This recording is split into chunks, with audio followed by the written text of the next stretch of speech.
Я не знаю, як можна так псувати книжки. Серія Possessive Book. Once you're mine and now you're mine. Огляд книжечок. Коротко по сюжету. Принаймні по тому сюжету, на який я зловила гачок. Головна героїня Каліста. Вона є дочкою сенатора, якого хтось з невідомих причин вбиває. Вона втрачає майже все, вона опускається трошки на фінансовий рівень нижче, сама вже починає заробляти грошей, виживати і так далі. Єдине, що вона хоче, це дізнатися, хто ж вбив її батька. Вона наймає приватного детектива, але через нестачу грошей він тут каже: вибачте, поки ви мені не платите, я вам не допомагаю. Ну, коротше, ось така історія з нею. І є головний герой, якого звати Гайден, і він працює прокурором. В минулому він намагався посадити її батька у в'язницю, тому що він був впевнений, що її батько вбив свою секретаршу. І вона пам'ятає цього прокурора, тому що він її дуже сильно допитував, і він випромінював всю таку злу ауру, таку таємничість, бажання, все по класиці. І вони перетинаються вже після того, як вона поховала батька, пройшло декілька місяців, вони перетинаються в кав'ярні, де вона працює. І через деякі комунікації він дуже часто зустрічається в її житті, безпосередньо захищає в різних ситуаціях. І він їй пропонує: давай я тобі допоможу знайти вбивцю батька, мені треба тільки, щоб ти співпрацювала, відповідала на мої питання і все таке. Але вона відмовляється спочатку, тому що її до нього тягне, і вона не хоче цих комунікацій. Але так стається, що в неї з'являється сталкер, і їй треба допомога, і вона вирішує, що вона прийде до нього і скаже: я буду тобі допомагати, ти хочеш знайти батька, ти хочеш, щоб я відповідала на твої питання, ти будеш мені за це платити, і паралельно допоможеш мені так, щоб сталкер зник. І вони, грубо кажучи, домовляються про це. Але є нюанс. Він і є її сталкер, і він же вбив її батька. Тут вони домовляються, всі їх комунікації, тут вона дізнається, хто він є насправді. Звучить цікаво, правда? Я теж так думала. Плюси і мінуси цієї книжки. Якщо б можна було розкласти коротко про плюси і мінуси, то перший том – це плюс, другий том – це єдиний, жирний мінус. Можна зрозуміти по кількості закладинок, тому що тут закладинок у мене бувало на одному розвороті сторінок по 3 закладинки. Тут просто все чудово. Тут є 3 закладочки, і це точно не про їх комунікацію з цим мужиком, це про щось інше. Читаючи цю книжку, мені вона дуже сподобалась, саме перша. У мене чомусь Гайден асоціювався з Аїдом, Айдонеєм, Гадесом, хто як, називає. І їх комунікації трошки мені нагадували комунікації Аїда і Персефони. Тут стільки прекрасних слів, які він казав, і все таке інше. Просто це все от він. І я така: боже, який чудовий мужчина, який неймовірний чоловік. Мені дуже подобається його комунікації в захисту головної героїні. Перше, це проявилося, коли до неї хтось доїбався на роботі, дуже грубо з нею побалакав, і він вирішив змусити його вибачитися. І, звісно, він його відпіздив, але до того це такий елегантний хід. Він просто починає розтібати свої запинки, повільно віддавати їй, знімати пальто, теж віддавати їй, закочувати пафосно рукава і такий: ну все, тобі пізда. І так декілька разів. Вона ходила влаштовуватися на роботу в дуже сумнівний клуб, де всі на неї дивилися як на шматок м'яса. Він прослідкував за нею, сказав адміністратору: якщо ти її візьмеш, я спалю нахуй твій клуб. Адміністратор його не послухав. І згорів не тільки клуб, але й цей адміністратор. І в цьому томі він дуже класно все це робить. Мені подобається, коли мужик тримає слово. В кінці вона дізнається все про нього, і ми переходимо до цієї хуйні. Я не можу по-інакшому це назвати.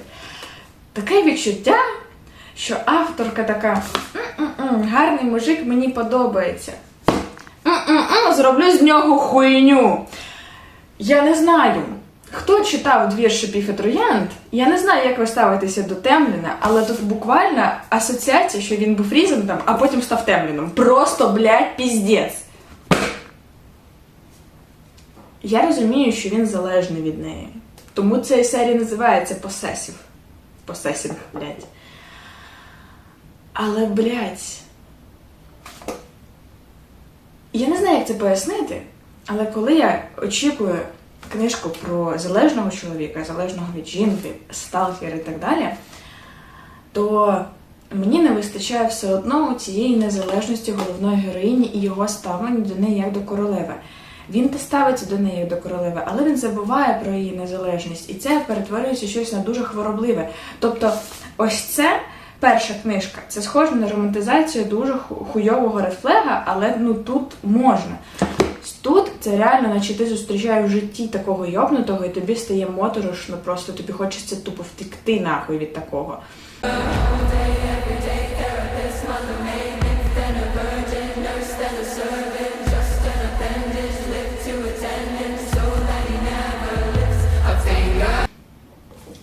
Він не дає їй нормально не дихнути, не піти. Окей, ладно. Але чомусь, якщо тут вона з ним, блядь, сперечалася, боролася, блядь, саркастично підйобувала, все як треба.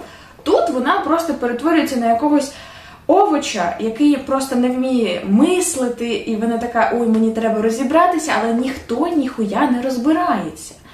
І найгірше, за що я ненавиджу тепер цього мужика, це за дві речі. Перша, потайки від неї. Я не пам'ятаю і не розумію як, але за яких обставин він потайки зробив їй татуювання на стегні з підписом «Місіс Беннет». Його прізвище було Беннет, і він просто такий: холі, прикол!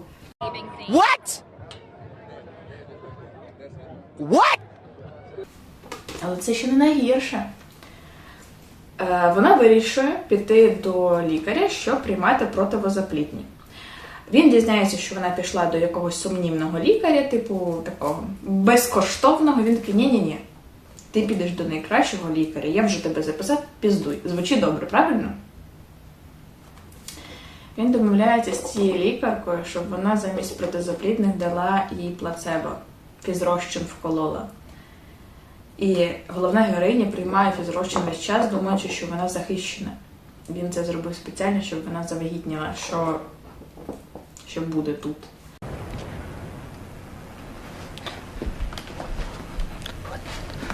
What the fuck is going on here? І я в цей момент така: блядь, як можна з цього прекрасного чоловіка зробити цього підараса? Це просто, блядь, мозок зривається. І там дуже багато моментів. В кінці, коли вона: мені треба перерва. І він, слава Богу, якимось хуєм їй дає. На цілих 2 місяці, ніхуя собі, дякую. І в кінці вона така: ну все, я готова з ним поговорити. Ви думаєте, вони поговорили? Я вас умоляю. Вони поїбалися і все вирішилося. Просто, блядь, якимось чарівним хуєм. Буквально. Воно все вирішилось. І ще, до речі, що можна зарахувати плюсом в обох книжках, це більше не сюжетна лінія, це більше підхід оформлення книжки. Це те, що коли герої спілкуються смс-ками, то це буквально виглядає як смс-ки.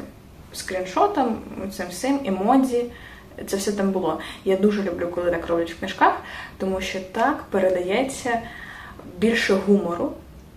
Особливо, коли він каже їй: більше ти не будеш пити в тому клубі. І вона відправляє йому зірочками подію, замовляє ще один напій. І це було смішно. І це те, що можна зарахувати плюсом для всіх книжок, але не для сюжету. Читаючи ці книжки, ти борешся з відчуттям, коли тобі хочеться романтизувати це. І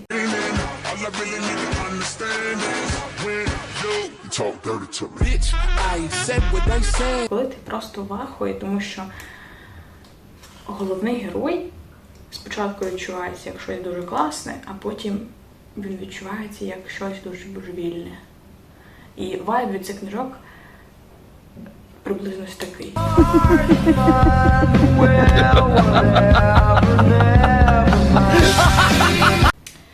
По сюжету, якщо взяти загальну концепцію, типу, я розраховувала, що він або буде якось фіктивно розкривати вбивство її батька, або щось таке. Але як сталкер він ніхуя не протримався. Ну, типу, він налякав її на початку як сталкер, що вона думає, що в неї є сталкер. Потім вона все одно переїжджає до нього, вони тусуються, тобто він вже не сталкерить її так, як, наприклад, робив Зейд в Аделіні. Він майже до останнього приховував свою особистість. А тут, ну, типу, блядь, салага, а не сталкер. І другий момент,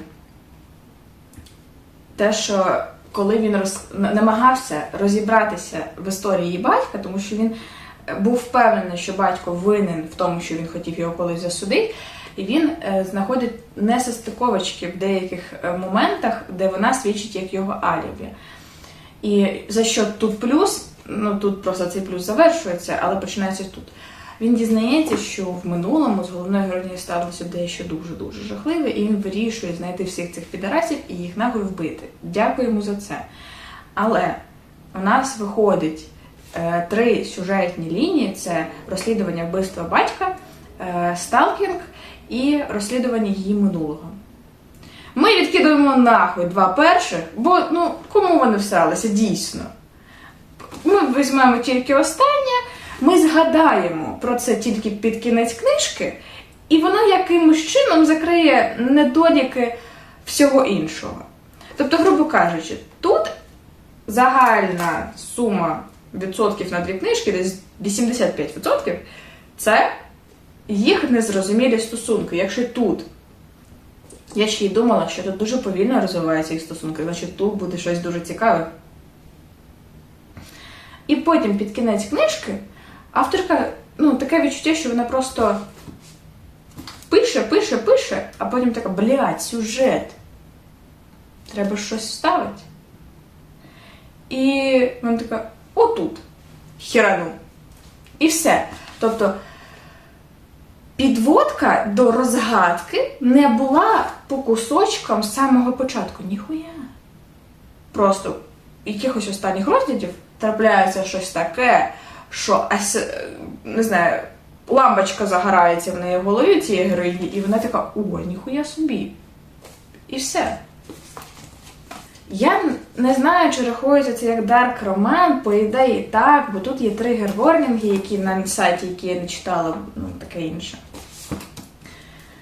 І я не знаю, в моєму уявленні це не те, що дарк роман, але давайте думати логічно. Якщо ми описуємо головного героя і то, як він себе веде, це їбаний, блядь, тригер-ворнінг. Такий тригер-ворнінг, який в житті нікому я не бажаю зустріти. Його оця поведінка, ну, коротше, я би поставила десь 3 з 10, тому що, перше, у нас є сталкінг, у нас є тема, яка сталася з нею в минулому, це підняття проблематики в суспільстві, і є оця йобнута його черта, яка, ну, вона заслуговує на тригер-ворнінг. Може, звісно, всі його косяки зарахувати як плюс бал, але тоді, блядь, буде 10 з 10, ну нахуй. Тому, типу, 3 з 10, як дарк роман. Як книжка, якщо б я оцінювала окремо, то це було б десь 6 з 10. 6-7 з 10. А тут, блядь, 0 з 10.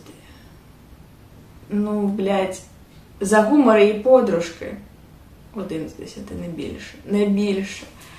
Але їх треба читати разом, і так виходить, що ось ця хуйня просто перекреслює ось це. Мені вже шкода стікерів. В мене колір стікерів закінчився, коли я читала ось цю частину. І мені тупо шкода їх, тому що оця хуйня, ну, просто вбила першу частину.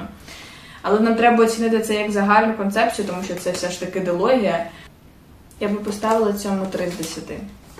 3 з 10 я не можу поставити більше. Чисто ця троєчка все одно буде стосуватися оцієї. Ти будеш кайфувати, коли будеш читати ось це, і будеш ахуювати, коли будеш читати ось це.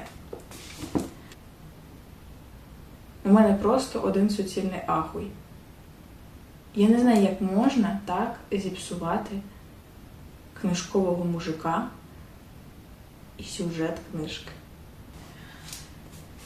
Чи буду я радити цю книжку? Ні.